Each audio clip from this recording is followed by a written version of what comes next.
What's up, my peeps? Let's make sure this is working. Looks like my camera.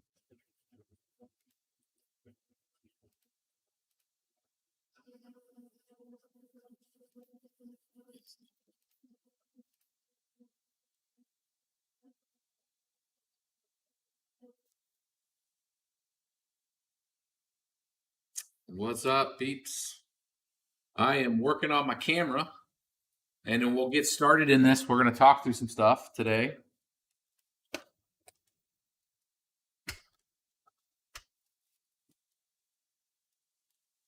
My Logitech camera decided not to show up today for work. There we go. It's working. Never get to catch my live streams. Well, I'm glad you're able to catch my live streams. So we're going to cover a couple things today. I'm going to go through, there were some folks that, a lot of folks were asking with the immersion video, what kind of fluid, how are we going to deal with riser breakdowns, all of that stuff. So while we don't have all the answers to it, and I think it's going to be part of the discovery phase, we obviously have a core plan on how we're going to tackle some of that. And I wanted to go through some basic question and answers with you guys on how we're approaching immersion, which, I mean, there's a lot of folks on the fence because maybe they went down a little bit. They've seen the cost of it and said, is it really worth, going through all that effort? What about the hardware? Can you get all that oil off the hardware if you ever want to try to resell it? That sort of thing. So I'm going to kind of go through some of that today. And then we're going to also cover, I'm going to try to start bringing in some of the newer content that I've been talking about for a long time when it comes to deep dives on like layer 2, Ethereum 2.0, proof of stake. When we start looking at some of the innovation that's going on in the space, I want to bring something a little more fresh to you guys with that. We're going to go through the Matic network / Polygon and an implementation that's live right now that you can use on the Ethereum network that is like nothing else that's out there from what I've seen so far and just some of my basic research from a very interesting future state of where I think things are going. And I think you guys will appreciate that kind of understanding of like where it's at and that you can actually use it, low fees. Yes, actually use Ethereum with low fees. It's mind blowing, I know. But actually, interact in like a microtransaction way with layer 2 and an application that's actually live right now. And that's actually kind of fun if you like kind of the betting side of the house when it comes to like horse betting, that sort of thing. So we're going to get into that a few more people to get in. But for the folks that are interested in this, you can ask questions. I am watching some of the chat tonight, and I'm going to try to keep it kind of tight. At the live streams, I do like doing the longer live streams. I'm still, unfortunately, not doing it simulcasted to Twitch just yet. Once we get the other room kind of reset up and configured correctly, I'm doing some lighting that's going to be coming from the top. I'm going to get rid of some of my lights that were always reflecting in the background, and I'm looking at getting a video board in the back versus just that little marker board so that I can actually draw some of this architecture stuff for you guys on the screen live. And so upgrades in the BBT studio coming up, but I want to make sure you guys understand what we're doing. Yeah, engineers. I've contacted Engineering Solutions in Dallas, says Kilo. Yeah, so yeah, the fluid is insanely expensive. And mind you, we're buying this by like the 55-gallon drum. So like this is like 20 liters is like 450, and obviously you get a little better deal if you're getting it by like the 55-gallon drum, but it's still extremely expensive. Tens of thousands of dollars in fuel or in liquid to put into the tanks. These tanks are pretty large. When I get up to the farm, you guys will be able to see some of the infrastructure that we're working with here. As BBT Todd starts to prep those surfaces, we're going to tear down some of the racks, get the floors painted, move in the hardware there, and then start looking at how we're going to do the plumbing, dry coolers, all that kind of stuff's in place, so we can kind of walk you guys through that. But I really want to make this series, and I'm going to start having BBT Todd on here with me too. So when we start doing some of these live streams, I'll have him in there because he's physically on site and dealing with really the minutia when it comes to getting things set up and ready.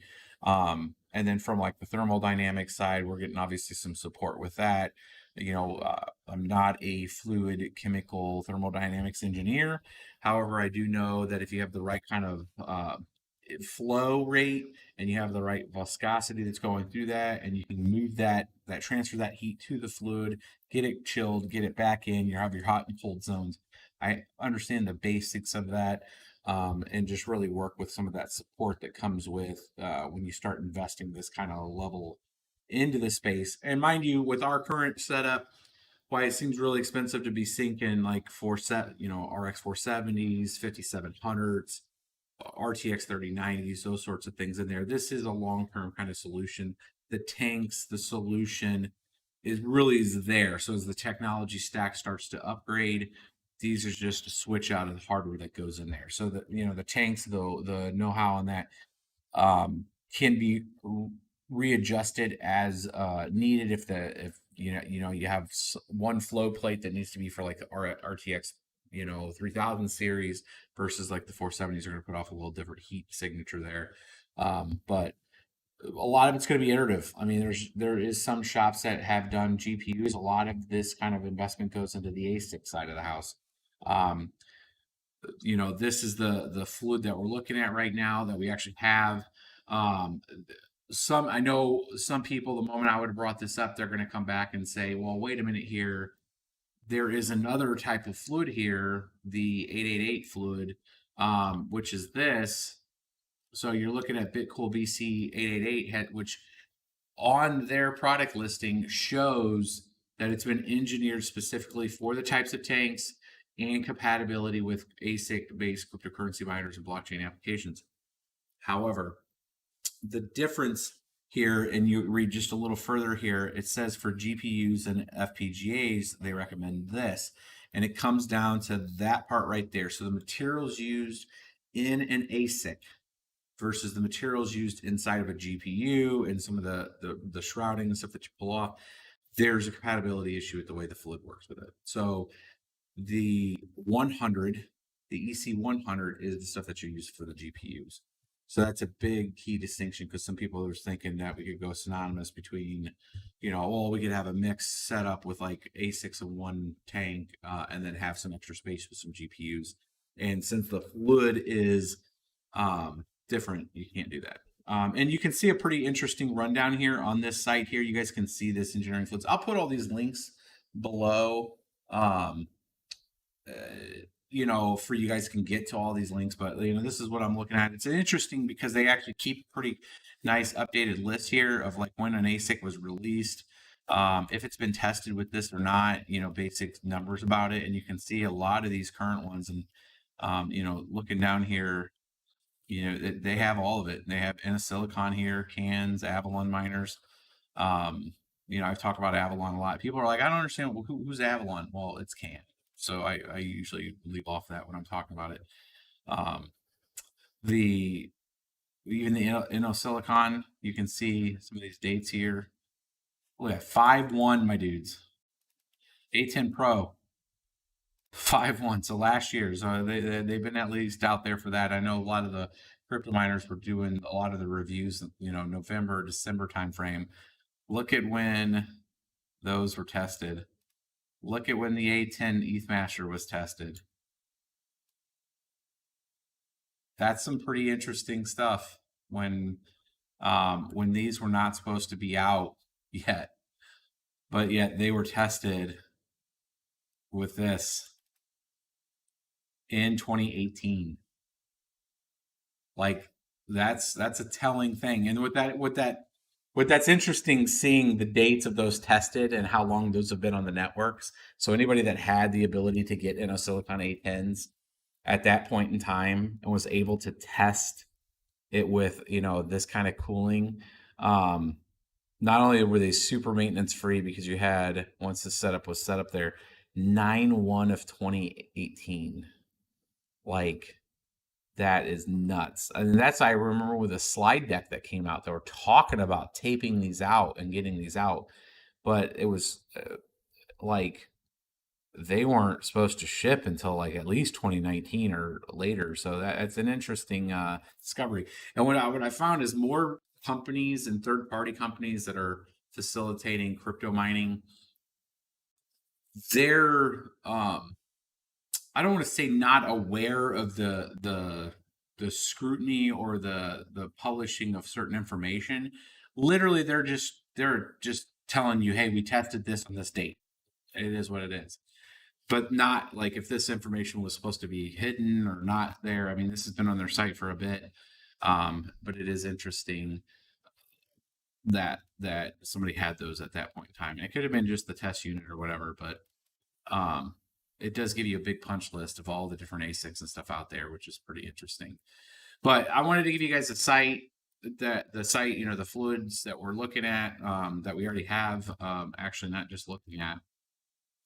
And then when we start answering some of the questions that I know some folks are going to have in this space when it comes to the how are we going to service it? There was a really good question that came up that said, hey, okay, cool story. You get the tanks, you get the fluid in there, you get the flow plates, you get it in, you get it running, it stays cool, everything looks squeaky clean.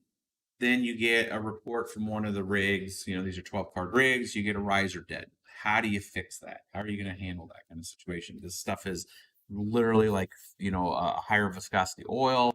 It's not something you can just rip right out real quick and just flip out. There's going to be some process to it. So, we're looking into that.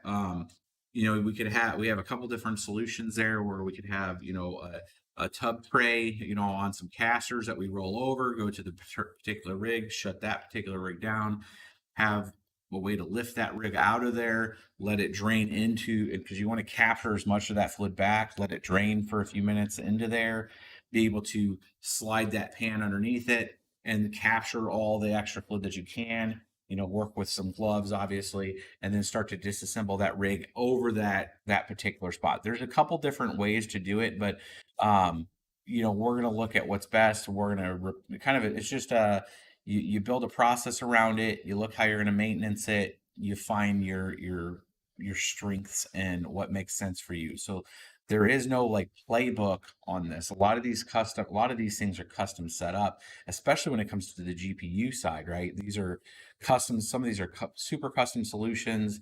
And how to go and maintenance that kind of stuff is going to be a really big discovery kind of from us. Because not a lot of people are doing it, but then how many people are going to talk about it. But I think that's why it's important to kind of get some of this out as we go through this.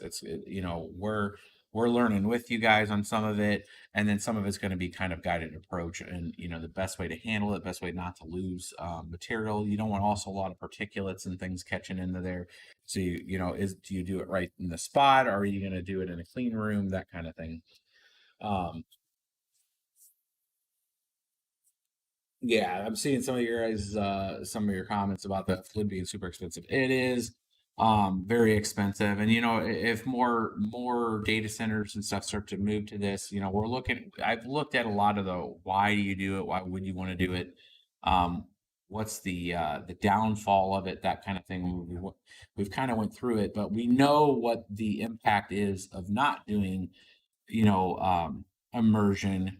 And when you have to deal with a lot of cleanup and fans, there's a lot of man hours cleaning the fans, cleaning the fins, cleaning all the filters, fixing the three-phase, fans. We have one fan that's starting to go out. It's been 4 years, so we got a fan that needs to end up being replaced. I mean, those fans are anywhere from $3,000 to $10,000, just for that fan there.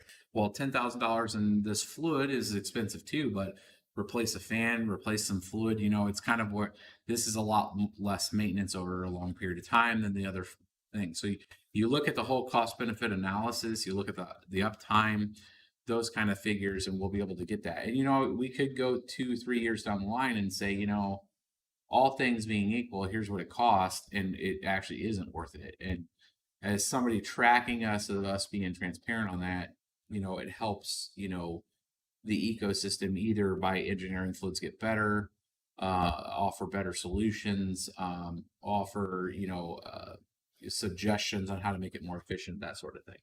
So there's no downside other than the high capex. It's monstrously lower opex. Yes, I mean, just the amount of maintenance and stuff we're already pre-calculating. It's ridiculous. So we're in this. It's the stuff's ordered, so it's just more of now getting it right for our setup and then taking you guys through that. So I wanted to kind of just at least give some people some idea of how that's going to work.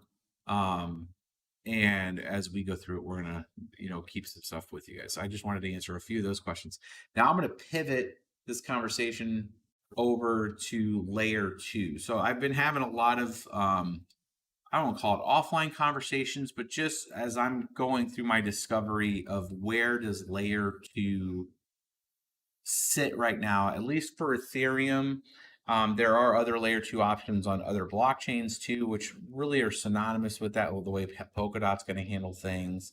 Binance Smart Chain, a lot of the larger networks that are taking, either forking Ethereum and trying to build layer two solutions.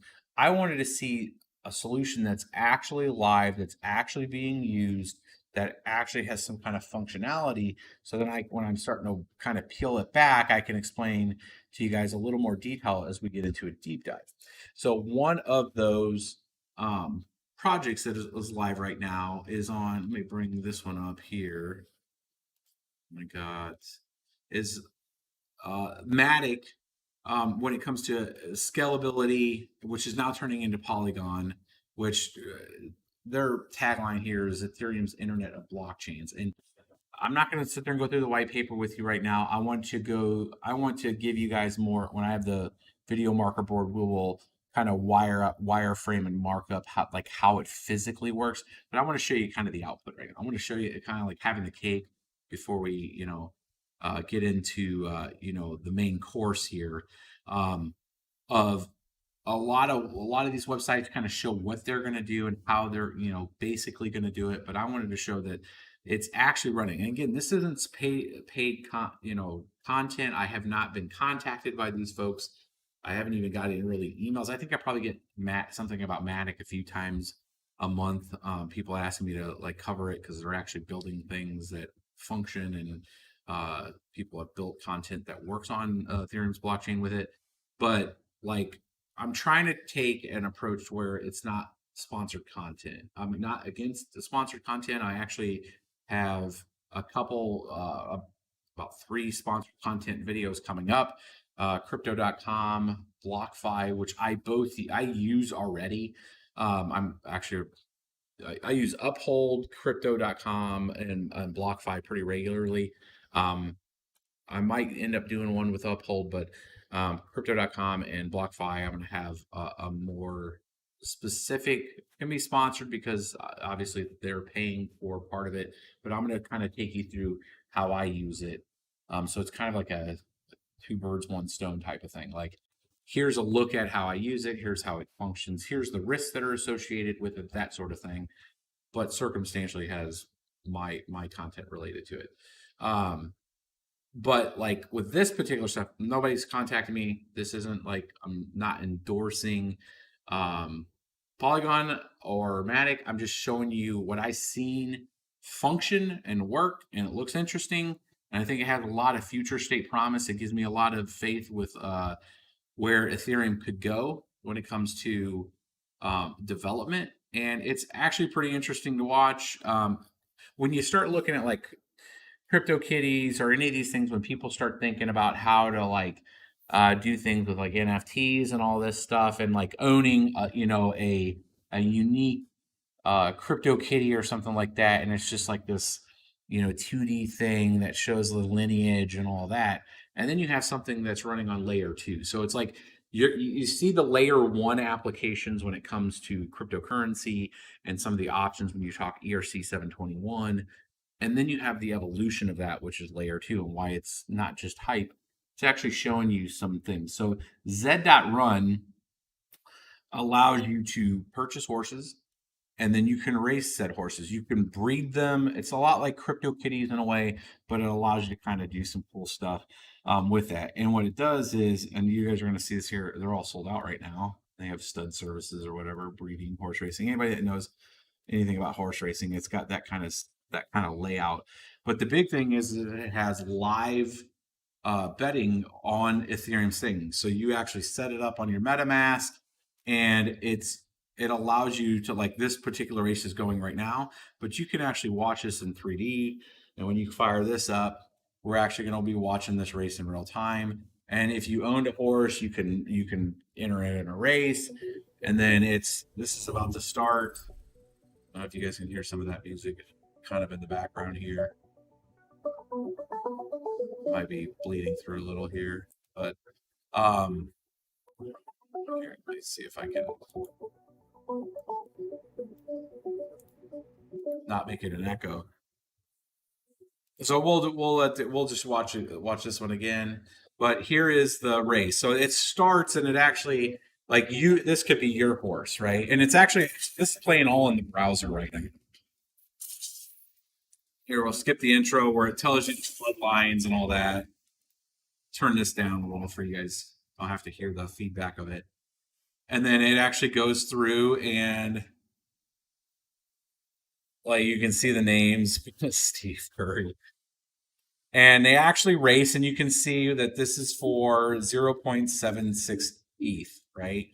And then it goes through this thing, and you have, like, you can switch your cameras around, and it's like a virtual horse race. Like, this is like, screw crypto kitties. This is like the future of stuff. Like, not just betting, right? Like, but if you can get applications that are very rich, is this gambling? Yes, this is absolutely gambling. It's horse race betting. But like, and I'm not promoting horse race gambling. I'm showing the fact of a layer 2 technology on Ethereum, which then inherits all of that architecture and design from 721 architecture of being able to make unique assets.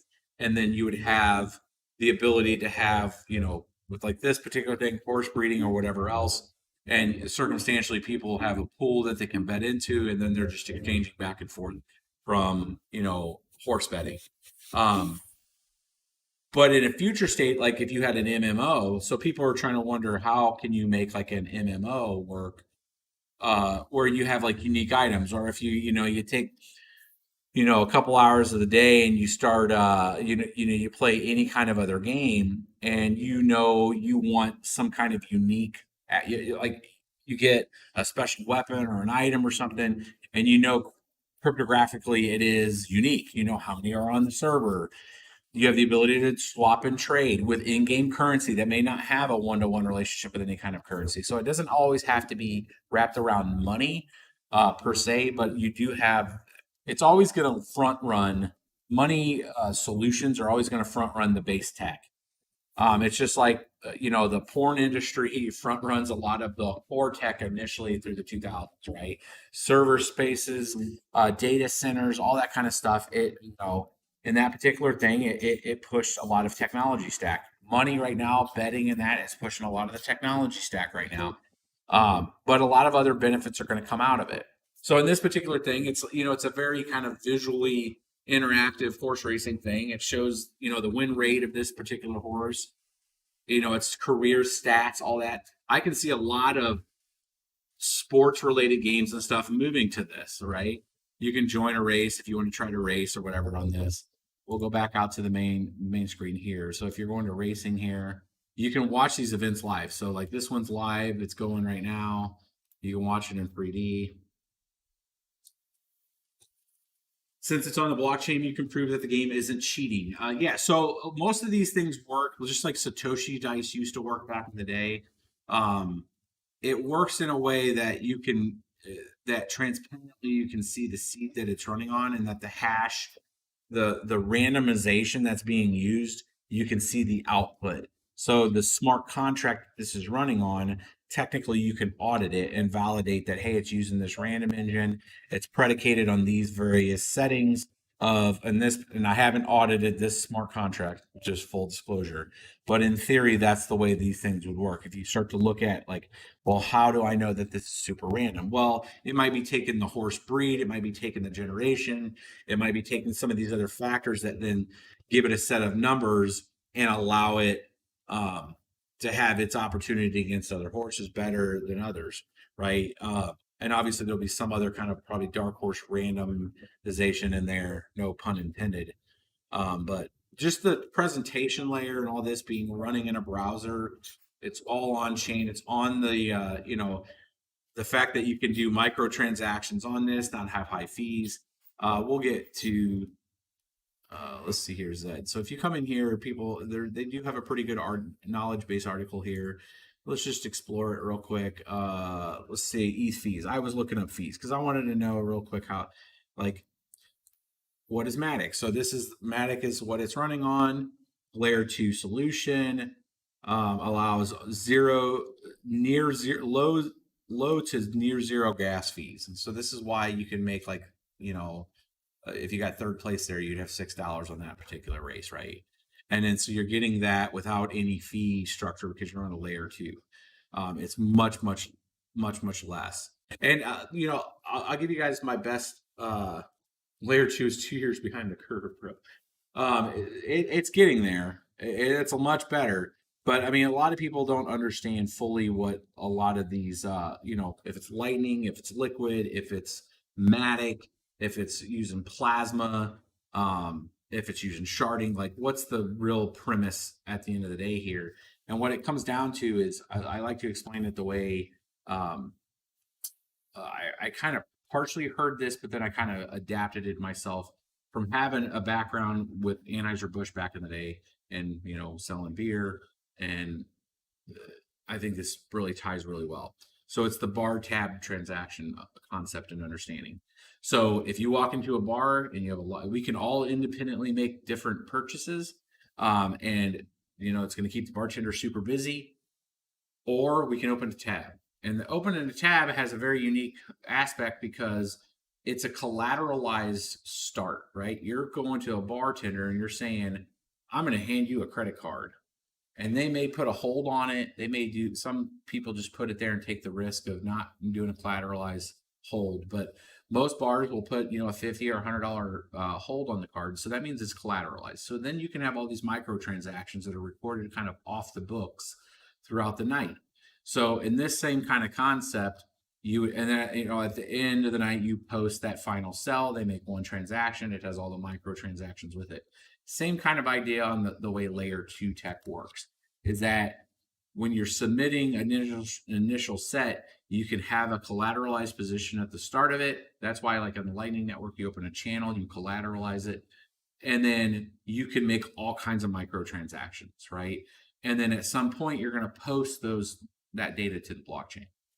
So you'll make a final post to that, and then you'll see the reconciliation occur on those accounts. So it's still a crawl, walk, run to get it implemented with some of these chains. And unfortunately, the way it's been really implemented is it's not necessarily layer 2 at the protocol level, where it's like embedded into the core layer 1 in some way that you can go and tap. It requires each of these applications to kind of either spin their own solution or kind of tap some kind of hybrid or use some other network that was spun up like Matic or Polygon to you build your app to go use that, and then circumstantially it's making a base layer connection to Ethereum because there's a connection that it can go and hit Ethereum with. So the unfortunate thing about that not being at the core protocol layer, like integrated into the protocol, is that each solution has to go and find some way to connect its way to do those microtransactions versus just inheriting all this functionality from the base layer. And that's, as we get into future states of Ethereum, Polkadot, Cardano, all these other platform related, networks, they'll start to figure out at a protocol level. A lot of this is going to kind of start as ancillary stuff and then start to wrap back in. It just makes sense to put it at a protocol level because as a software developer, you would much rather inherit it and just not have to worry about connecting to a different network and then trying to figure out how you're going to, connect to routing and any of that kind of stuff. You would like to just have it as a part of your opcodes when you're developing your application.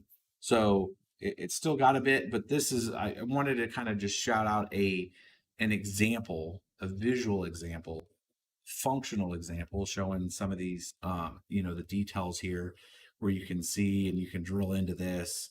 And this is really just reading essentially that transaction history. It's just giving you a pretty cool UI to look at, and this data, and then you can go actually out to, pull this up, look at this, particular horse, see his win rate, see what parents he came from, all that stuff. A lot like CryptoKitties, but a lot cleaner looking. View in 3D, details about it. It's just a much cleaner, and you see how much faster it is. It's not, you're not waiting for things to happen on the site. It's real quick. I mean, if you go to CryptoKitties right now and it's plugged into Ethereum, you're just sitting there waiting and spinning. Like, this is a lot faster. Everything's loading instantly. It's just a better user experience. And if you can build applications using Ethereum, using layer 2 to this, it makes me super bullish in the long term for Ethereum, because it isn't about the fees, it's about the functionality. And that's always been my argument from the beginning.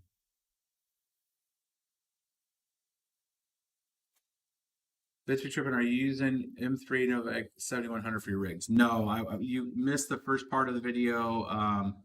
We're using EC100. We're using this. So yeah, I mean, this is just one site. I know that there's other implementations out there that use Matic for things.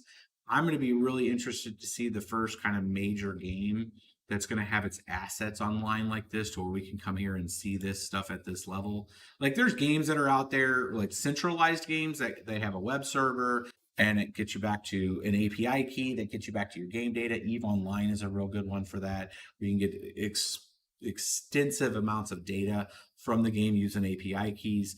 But this information's on the blockchain, so you can actually go out there, see the stuff on Ethereum. It's within the smart contract. And I'm not going out there and telling you to go out there and buy and spin up your horse and start doing a whole bunch of horse racing and betting or anything like that. But I wanted to make sure that people understood on how, it's funny, they're Hal Finney, Buterin, Szabo, and Nakamoto from the Bloodlines. That's pretty funny.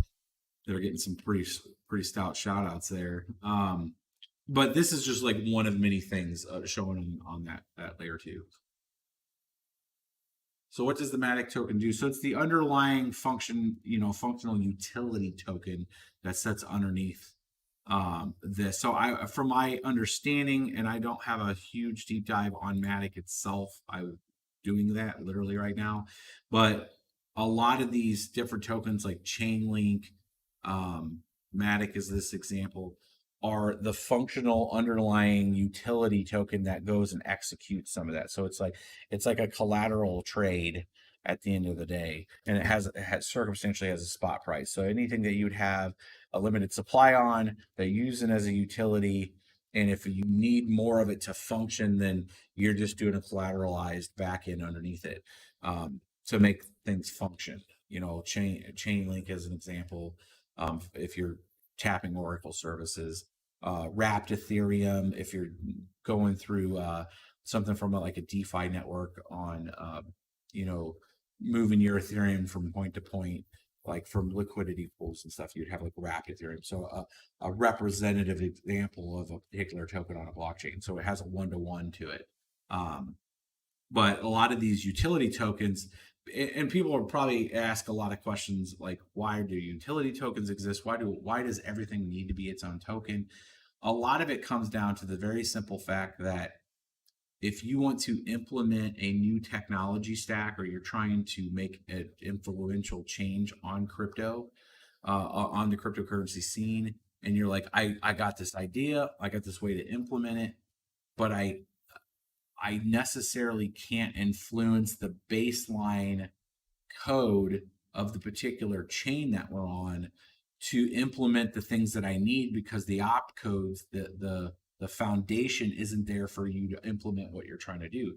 So what happens is you have conglomerates of developers that will get together, and then they'll either fork something that's there, they'll make their own.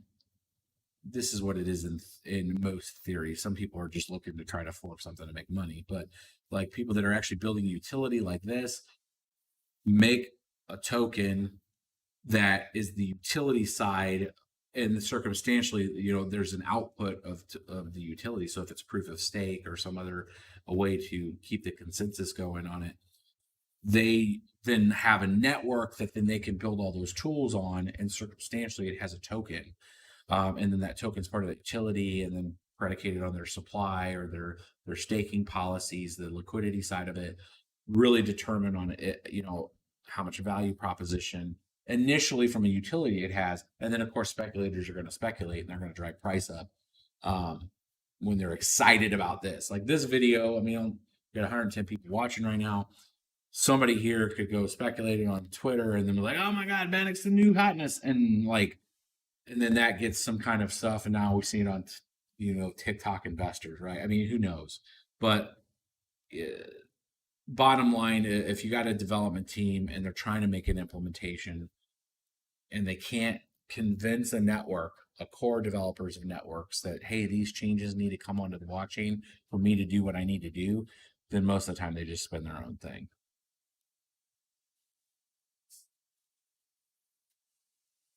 They must regulate the currency creation eventually. No. Is an unlimited? Well, I'll answer both your questions, my dude. Is the unlimited supply of cryptocurrencies realistic?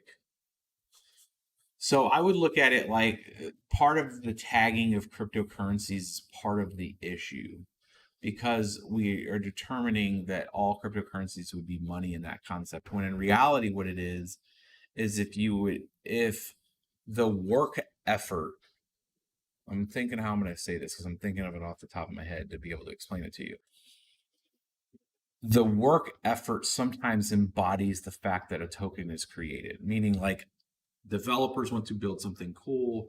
They can't convince the core developers of whatever network to make the change. They spin their own version of that up to be able to now facilitate the things that they're trying to do. Circumstantially, a new token is created. If that basic process is the result of the way things get done, then theoretically you would have this in amount, who knows how many different currencies spin up, because different teams, think of them like companies, would spinning their own thing because they can influence the core operations on said blockchain. Circumstantially, they can use some glue, which is the, if it's Cosmos network, which is, has a native token, the Atom, or Chainlink, or if they're basing it on Ethereum, so then there's some good interoperability between networks. You're going to have this collusion of networks that are going to be able to talk to each other, and it's just using routing. It's kind of the way MetaMask right now works if you're trying to use DeFi, to where you'll be able to go on and off of all these different tokens. You may have thousands of them. And from a user experience, like the presentation layer here is not asking for Matic, right? That's happening in the background.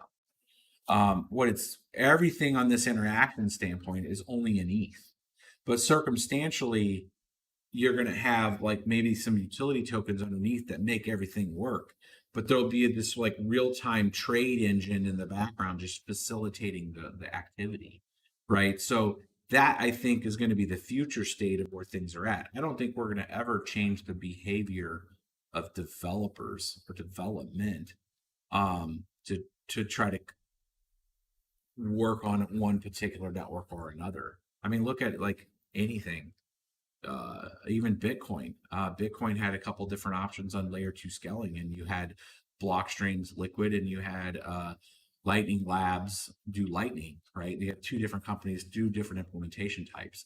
Ethereum scaling, Binance kind of jumped the gun on them, already had some ideas on it, copied Ethereum or copied Uniswap. We got PancakeSwap. Like, that's what's going to happen, I think, because it's not to try to screw anybody over. I think it really comes down to participate. You're going to have this kind of stuff happen. You're going to have developers just develop, circumstantially tokens come up because of it. And then you're going to have a whole other class of a group that's going to just spend tokens to try to pump money, right? And they're going to claim they have all this stuff. But a lot of people don't front run the development, get things functionally and working, and then you kind of build it. People will come if it's good enough and it's fast enough. Like, I haven't seen an ad for Zed Run, and this is one of the cleanest, fastest working layer 2 solutions I've seen yet today that just freaking works. And people are betting and probably spending way too much money on virtual horses. But like, they're not trying to advertise to the world. They don't care, right? It's functional, it's working, people will come to it. And I think that's going to be the real testament on, the functionality side of like what do you really get for your effort and time. Carter for POTUS, no, my dudes.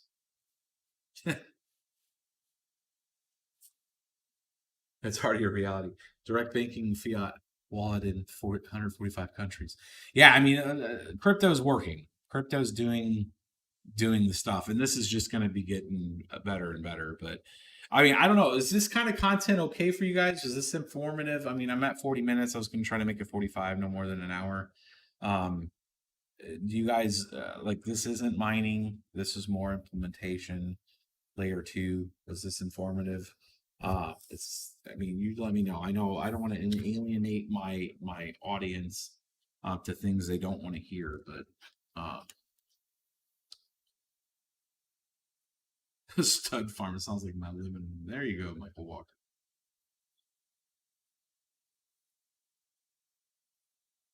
Let's see here. I haven't bought one too, by the way. Awesome. Glad that you guys enjoy the content. And I'm trying to get better at the communication side, not say as much and all that kind of stuff. Um, as I just did right there. Yeah, the immersion stuff's going to be fun. Can anybody code layer 2 or is it a Python?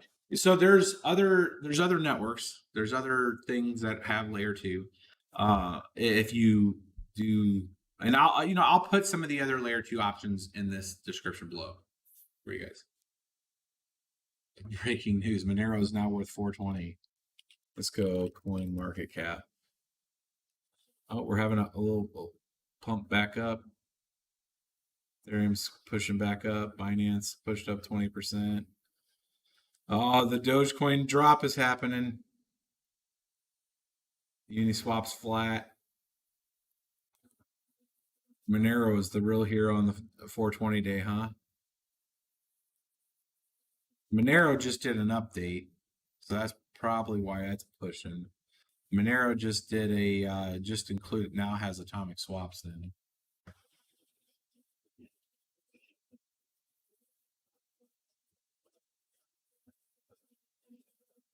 Do you think Ethereum's market cap can reach Bitcoin's? I mean, yeah.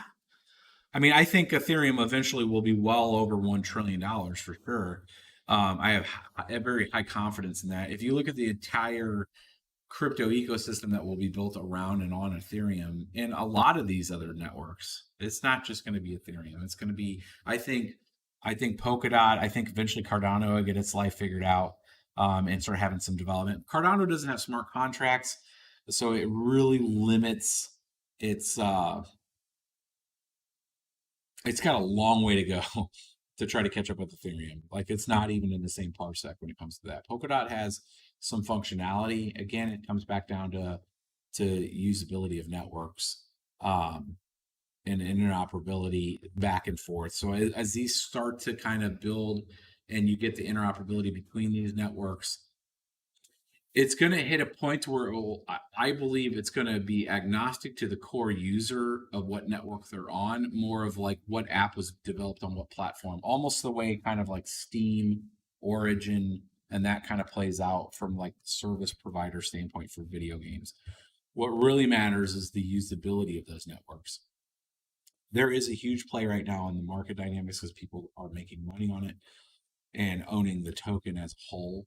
But really, if you start to facilitate apps that we're seeing here and other apps that you're going to see, SaaS related transfer, so it's software as a service, and that service happens to land on one of these core networks, it may be just the data side of it. So the ops, a lot of the software development standpoint, you can have all these microservices running on the compute side, the storage, or the memory side, the business logic. Right now, the crypto is in a stage to where it would be more of the unique assets or the unique characteristics of the data could be co-located on a smart contract and then have like the core compute and memory and all that running on like a data center somewhere. So you'd have kind of a separation of compute core, some of the business logic could be in the chain, but then have some of those unique assets on the blockchain because the data is what matters. The fact of how you process it does matter too, to a point, but it comes down to like, what am I looking at on the blockchain, and is that data that I care about or not? And I think it's going to take all of these networks to really start to do that transition. It's not just Ethereum. But yes, long way of saying that. I think Ethereum will eventually, but mind you, that is like in a way future state. I mean, that would to match it would have to 4x, right? So we're looking at eight to $10,000 Ethereum for a trillion right now at the price. And I think if Ethereum's sitting at 10,000, we're looking at Bitcoin at 400 plus.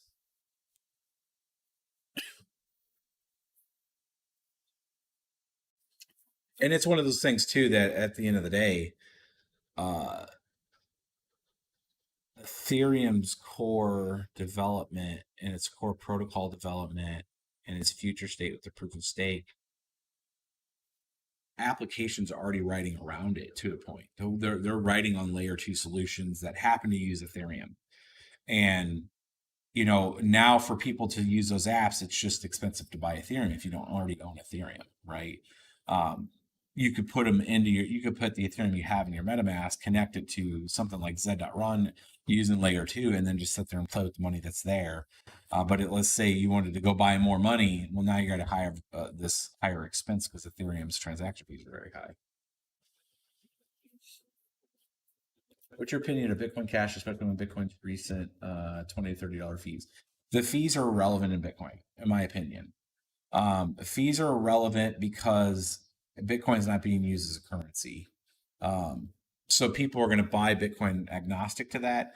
And it all comes down to what's the supply in the order books on the exchanges and the liquidity centers. So they're not passing through those transfer costs to you.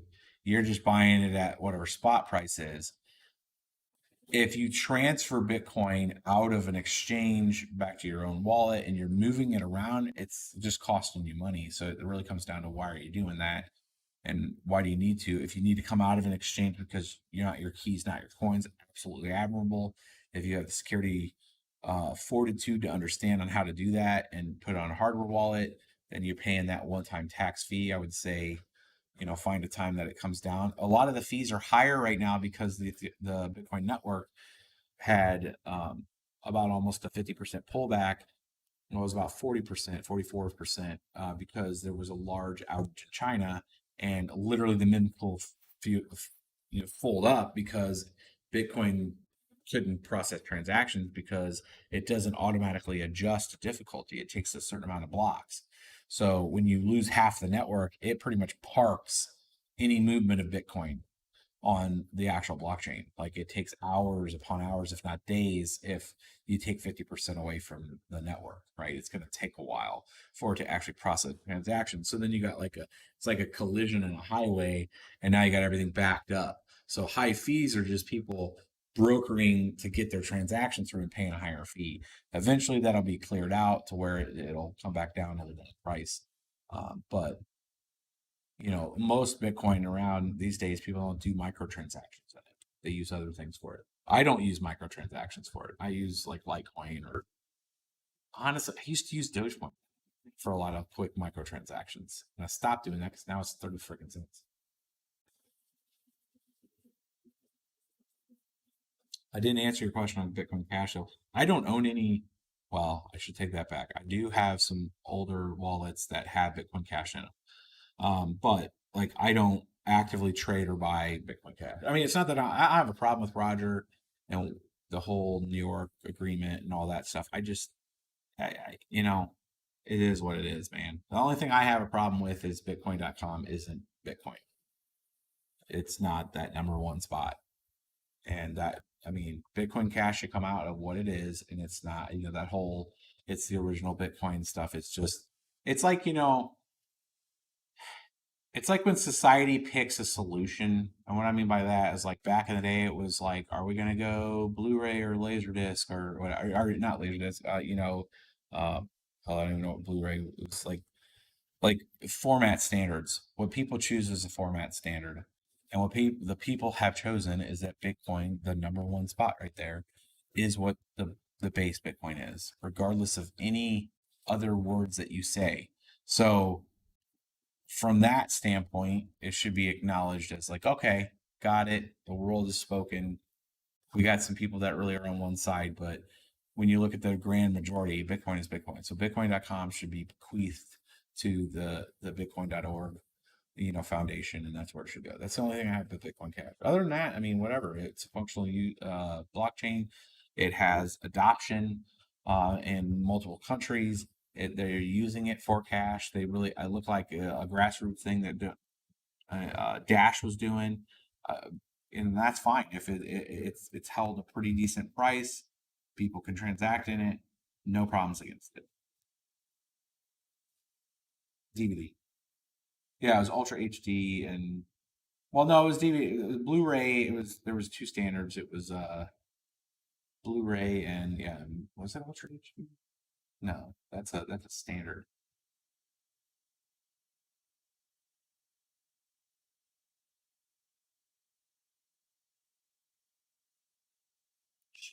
Shouldn't it be the one that follows the white paper? No, irrelevant.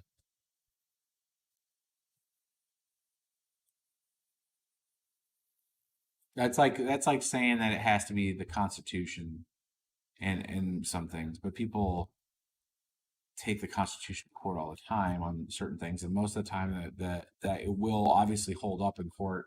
Um, but like there was discussions in Satoshi's, like if you look at Bitcoin Talk and you look at the arguments that was presented if it ever scaled, Satoshi did mention that there would be issues that would if it got to scale, the size would be big, and that they could increase the block size. Um, but I think what it came down to is the realities is at scale it would never work, right? None of these blockchains, it doesn't matter. And I'm a big proponent of Ravencoin. Ravencoin has very low fees right now, and it's pretty low cost right now. But if Ravencoin got massive adoption, it would have expensive fees too. So it all blockchains that are layer one, if they have huge amounts of usage, are going to have high fees. It's literally the way it works. There is no blockchain out here that's agnostic to that. You need a different type of solution, augmentation to it, be it layer two scaling, where you have like bar tap style transactions. HD DVD, Blu-ray one, Laserdisc. I actually had it. That was the HD DVD. You're right. Whitebird, you're right. You guys, there's several people that said it. So yeah, all these different coins would need a layer two solution if they have a lot of activity. Like Ubik has Shinobi, which is a fork of Uniswap, and it allows you to make liquidity pairs and all this other stuff. And they have low fees right now. I mean, I go out to claim my, let's see here, Brave. I think, do I have it on the Brave browser or Firefox? Firefox. Let's tell you this right now. Here, do it right now. So I'm running a little experiment here. Unlock. I have 23 Ubik in here.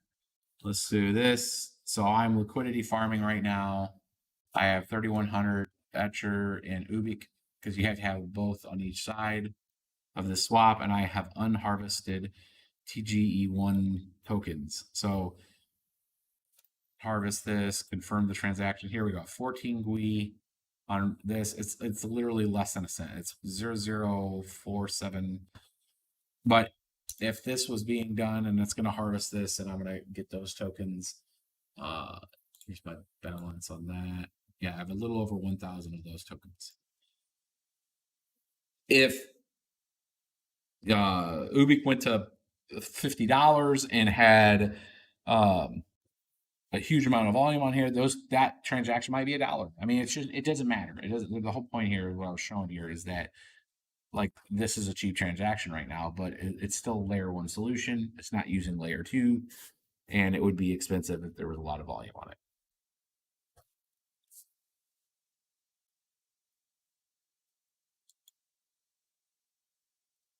Do you have a video on how to do yield farming? I have not made one on this. I was using this as an example that I was going to make yeah, and then here, so that it was confirmed. Um, I mean, if that's an interesting topic for you guys to understand on how yield farming works and all that, um, well, I can cover it. I can cover it in detail. I can give you a basic synopsis to it, but there's different ways that coins distribute their supply, right? So you have proof of work mining. Supply is issued, if it's a fair market launch, there is a schedule and a distribution schedule based on the block time. And there's a yield that's coming from that. And it comes from that. Like Ethereum started with 5 coins per block. It had a pre-mine. Ethereum had like a 50 to 70 million. I don't remember what the total was. It was close to, I think, 70 million pre-mine. And then they started a fair market launch, or not fair market. It was fair market launch that anybody starting after the 70 million ETH that was pre-mined, then you could start mining it. Everybody would get 5 coins per block, 15-second block time, distribution model. So that was proof of work. Most proof of work does that. Does block time, does an issuance schedule. Sometimes that issuance schedule halves and it reduces the inflation. Then you have other blockchains that try to airdrop. So they go out and artificially create a supply. There's one master token or one master address that then will airdrop that predicated on some event. Some people have used other blockchains to say, if you had a public address on this blockchain, we are going to airdrop you 1-to-1. So they will go out there and pre-create a whole bunch of wallets, and they will airdrop and create this thing to where you can put in your address, sign with your private key, and then it will give you unlocked access to that particular airdrop. That's how they do the distributed model. Some do it in a schedule that works like an airdrop, but is going to say, we will distribute this if you lock up another token, and predicated on you doing that, we know that you are vested in some way. So that's the way this Etcher works. Or Etcher with the TG1 tokens and several other tokens that are on Ethereum have done this, is to where you lock up a pair of two like a token plus the core, like wrapped, and on Ethereum it would be like wrapped Ethereum, which would be your Ethereum plus some other token.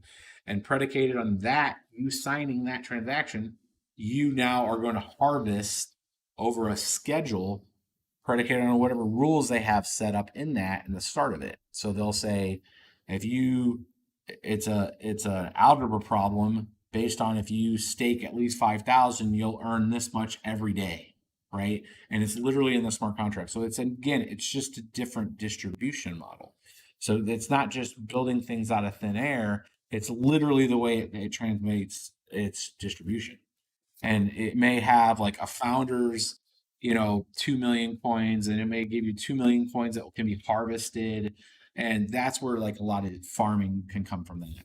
And then you have liquidity pools where you're going to be a liquidity pool provider. And from that, you're going to get transaction fees. There's a whole list of different things. Like we could have an entire episode with screens and all that stuff if you guys wanted to get into it.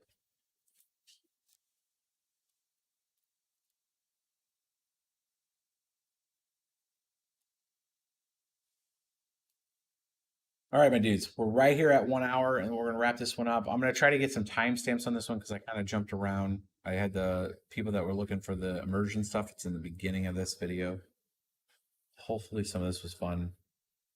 I am traveling, so tomorrow I'm flying out of town, taking the family down to Orlando, and we're gonna go. I'm going to Hollywood Studios and Walt Disney World. So we're gonna do two of the parks. And then, yeah, I'm going to be down there for a few days. I'm flying back on Tuesday. I'm going to be doing some videos down there. I'll probably get only 2 more videos this week out. That might be live streams, depending on how much time I have to edit. And then I fly back home on Tuesday, and then I'm flying right back on Tuesday. I'm not even actually leaving the airport. I'm just having a second bag. I'm flying I fly back in, fam goes home, I go to DC. So I'm going to Washington, DC for a couple days. I will be back on Thursday, back in here in the studio, and then I'm going to figure out a time to go up to the farm. So and then we'll have like a full walkthrough with what we have so far on the immersion stuff for the folks that are uh, wanting to know more on the immersion. What do you think of chai? I'll have a video on it. I actually had one um, thing on video there for the digital horse. There you go, Michael. Nice, my dude. I'll with your $20, I'll buy a digital horse and we'll have an update on it. Why not?